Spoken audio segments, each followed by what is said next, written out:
This episode is brought to you by freedadcourse.com. You are always one conversation away from changing your life, and the power of hello is something that I subscribe to every single day, and I'm always saying hello to new people everywhere I go. Increasing your opportunity, increasing your connection, and getting access to the solutions to the problems that you are facing, whether you're on active duty or just beginning your veteran transition or even transitioning out for 20 years. On the other side of hello are the solutions that you're looking for. Again, head on over to freedadcourse.com. Get your 5-episode audio course to create more connection, create more friendships, and get back to living the life that you're trying to design. Dory 1, this is Fire Team Delta. Dad's coming home. Welcome to the Military Veteran Dad Podcast, where it is our mission to bring every dad home. I am your host, Ben Killoy. I'm a United States Marine veteran, husband, and a father. We will bring authentic conversations to inspire action in your life so we can close the gap between the dad you are today and the dad you want to be tomorrow. This is the Military Veteran Dad Podcast. Welcome back to another episode of Fatherhood Friday. I'm your host, Ben Killoy, and Fatherhood Fridays is where I drop on the mic to share my life, my wisdom, and whatever I feel that is on my heart that I think that my listeners need to hear out there. And based on some feedback that I received last week, and based on some meditation that I just did before hopping on, and the title of the meditation was called Coming Home, so I feel like there is a irony there when this podcast's mission is about bringing you home. So sometimes the universe opens a door and I feel like I need to walk through this. So in this particular case, I want to share a story. Now, this isn't a news story. This is a story that's been on my blog for quite some time. And because not everybody gets to my blog, something about this story hit me when I was meditating, and I felt like I needed to share. I'm not sure who needs to hear this message out there, but this blog post, when I first wrote it in 2017, was a pivotal moment that allowed me to see the context of my life in a way that I had never seen it. And now the context of this blog is also a little bit interesting because it's not something or an exercise that many people do. So as the title of this episode is called, Are You Worth It? And now that's a hard title to write because I had to admit when I wrote this blog post, Am I Worth It? It was hard to write. And if you listened to the Fatherhood Friday way back in the spring about Are You Still Sitting on the Bench, there is a lot within this blog post that originates in that story. So for a long, long time, way back in high school, I felt like I was always short of the finish line, that my best wasn't enough. I've said it many times in the podcast. I always felt like I was a trier and that trying never got me where I needed to go. And I remember one such time playing baseball my sophomore year. I had given my all during practice. I wasn't the best, but I always showed up and gave my all. That year, I only played 2 innings the entire season. We played 92 innings, and I only played 2 of them. And my primary job was keeping book that year. I share this because this feeling of not being worth or good enough has played out over my head like a broken record that just wouldn't stop. And I want to acknowledge something here before I continue. That feeling of a broken record, that it feels like it just continues, that's something that doesn't necessarily go away. Now, I wrote that when back in 2017, and there's days where I still feel that broken record playing. But as I've peeled back on this podcast many times, that's your ego trying to pull you back to where it feels comfortable. So continuing on, I was never the kid that was popular, good at sports, or good at making friends.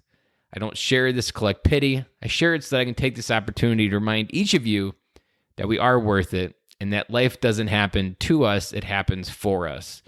And before I go into any further, again, I want you to give you some context. This story, this blog post, is actually the primary opening to any time I give a speech. I lead with the March of 2001, how many days it's been, and I lead into that this is my opening earliest story that I can remember where my life was defined in a way that I didn't understand until just recently.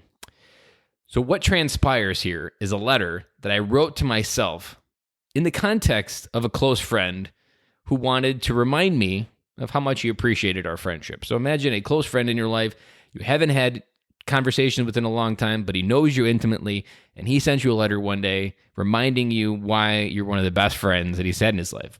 But keep in mind, this is myself writing myself a letter.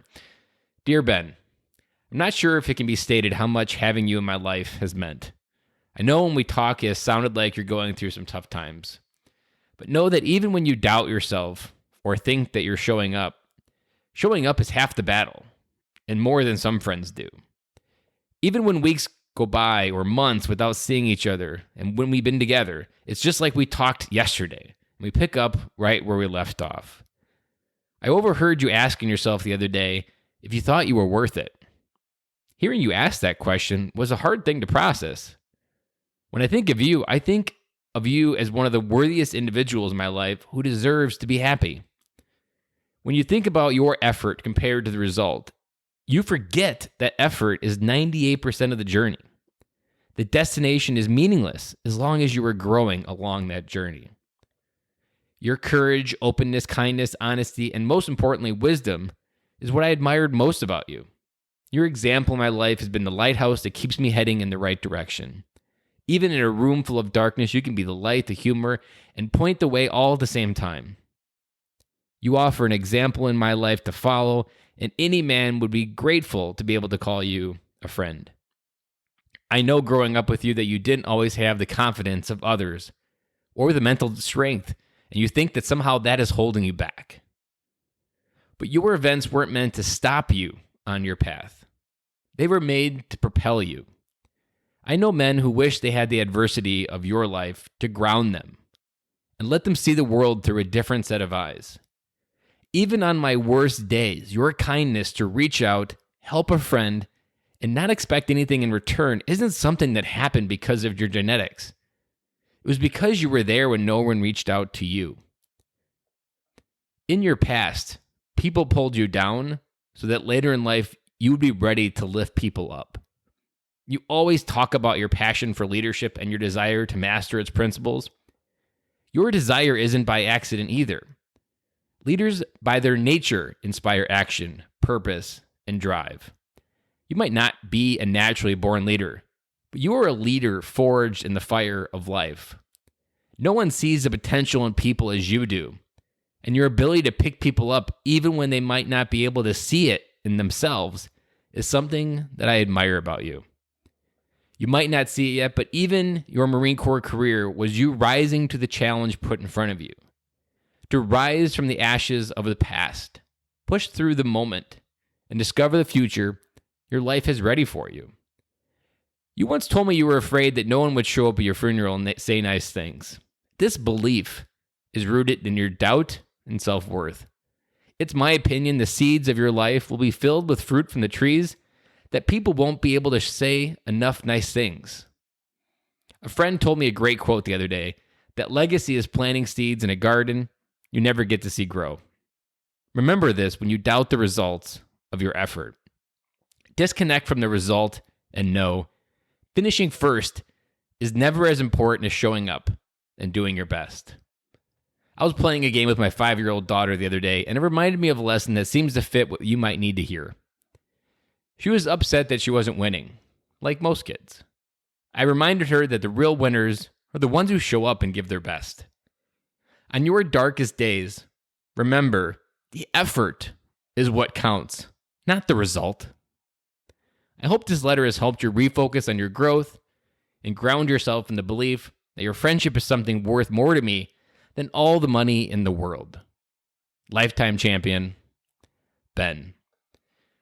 And guys, just to remind the context, I wrote that in 2017. I did not have a podcast. I had a blog. I had a feeling at that point. I didn't even have a vision. I only knew that I was tapping into something that I had not tapped in before. And I just want to remind you that this letter helped give my life purpose and redefine my path forward that gave way to this podcast, my dreams, and now even my professional speaking career. Because like I said, this blog post was the first time I recognized my sophomore year of baseball as something interesting.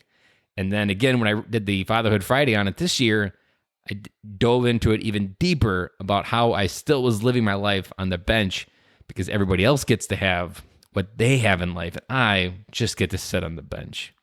Your life has meaning, and you are worth it. Looking back, I would whisper one word to myself that I needed to hear back then. Believe. Believe I have everything I need to change my life. Believe that it's not one more book, one more podcast, or one more fill in the blank. It is one simple truth.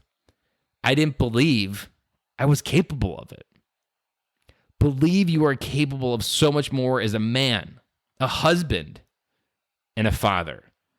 And so I just want to remind you guys that you are worth it. Every time I hear a dad reach out to me and is in the pit, I instantly reach my hand out because I was exactly in that pit. I walked through the door of my home and instantly always felt like a doormat. I felt useless. I felt incapable of leading myself and therefore incapable of leading any other person in my life, including my family, my kids. It didn't matter. I felt success at work, but a doormat at home. And guys, this primary message is to remind you. There was a moment in this letter, I don't know if you picked it up on it, but it was the most profound thing that I probably have ever said to myself. In your past, people pulled you down so that later in life, you'd be ready to lift people up. Everything that's happening in your life, good, the bad, and the ugly. I did an episode on that a few weeks ago about the good, the bad, and the ugly. Everything about that is preparing you for something that you may not see yet. Maybe it's just a feeling inside right now, but it's all there for a reason. And maybe you are right there in the furnace and fire of life. Maybe things with COVID has just cranked up the heat and you feel like the world is on fire around you and you are literally turning to ashes around it. I want to tell you that iron gets stronger within the furnace. You are the iron of your life. When you learn to strengthen through that process, you will learn that it's all creating something and revealing something within yourself that you couldn't really see. I remember doing these blogs. I was very consistent on it. I probably wrote one a week back for 2017. Each one of these blog posts revealed something about myself that I couldn't see yet until I put it on words. And I remember something very clearly back when I was writing these. I was the very first person that benefited from these blog posts because I would have 15,000 pieces of advice in my head.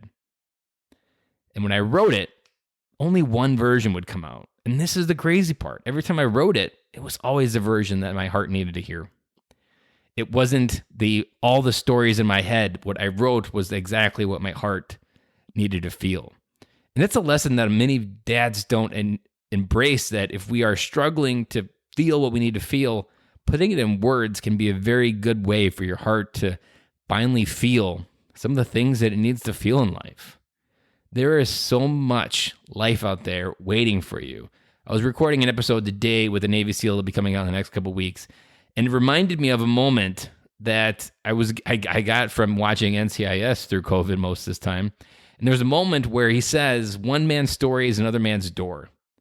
And in some cases, a story can be your own door. But the power of this podcast and the power of you finding a friend to share your story, you maybe think you're saving yourself, but in those moments, you could be potentially saving someone else that maybe just hasn't admitted it yet.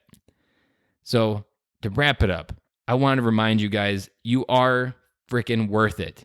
You are an amazing dad if you let yourself feel what you need to feel, to acknowledge the unacknowledged, and that there is a life of freedom from emotion. Not that emotions won't ever go away, but they won't put you in a prison where you can't be yourself.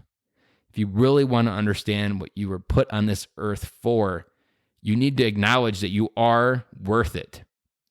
I also saw something related tonight on love languages, and crazy enough, I never had put this introspection on it, that if you know your love languages, which is an entire separate podcast where I won't go into it, but if you know love languages and you know the 5 love languages, and you know what your top love languages are, don't rely on other people to make sure that you feel love in those categories. Make sure you're feeding that yourself, because that's how you really feed the I am worth it, in your head when you learn how to love yourself. That is the journey that we talk so much about in this podcast, about loving yourself, so that when people show up in your life, like your kids and your wife, maybe at work, your coworkers, that everything you bring to them is just love. And it's not an expectation. It's not, I need something. It's not needy. That you are a fully capable human being and you can show up in their life and be exactly who you need to be. So finally, one final reminder, you are fucking worth it. You are an amazing dad. And guys, it is time to come home. And with that preview tease, next week I am going to drop one of the biggest Fatherhood Friday episodes that I've ever dropped. And it is going to be something that I've been working on for the last 3 months. And I can't wait to bring it to you guys. I think it's something that takes all the lessons from the Military Veteran Dad podcast and packages it up into exactly what dads need in their life. So stay tuned for our next Fatherhood Friday, where I reveal it's time to come home. Guys, have an amazing weekend, and I will talk to you guys again on Monday.